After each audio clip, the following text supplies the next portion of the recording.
Depuis combien de temps dormez-vous dans la rue? 3 mois, 4 mois. Moi, 65 jours.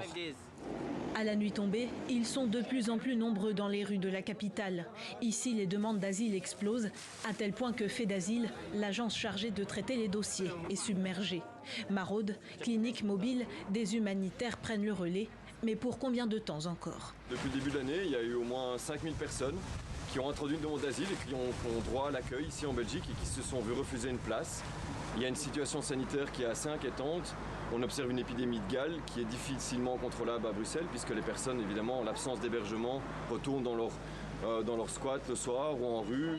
À la gare du Midi, ces bénévoles du SAMU social constatent impuissants que même les réfugiés ukrainiens sont à la rue, malgré un statut particulier en Belgique.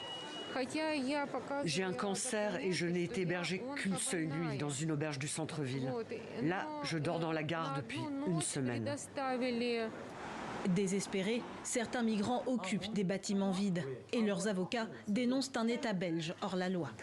Depuis un an, FEDASIL, et donc à travers FEDASIL, en fait l'État belge, a été condamné 7000 fois par le tribunal du travail qui a dit qu'il faut fournir un hébergement à ces personnes. Les avocats et les avocates ont été jusqu'à la Cour européenne des droits de l'homme à Strasbourg, qui vient d'ordonner des mesures provisoires et de confirmer, de dire ben oui, il faut respecter la loi, il faut accueillir ces personnes.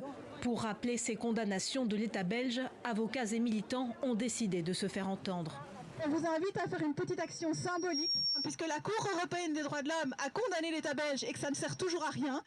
De son côté, le gouvernement pointe un manque de moyens et une absence de solidarité européenne.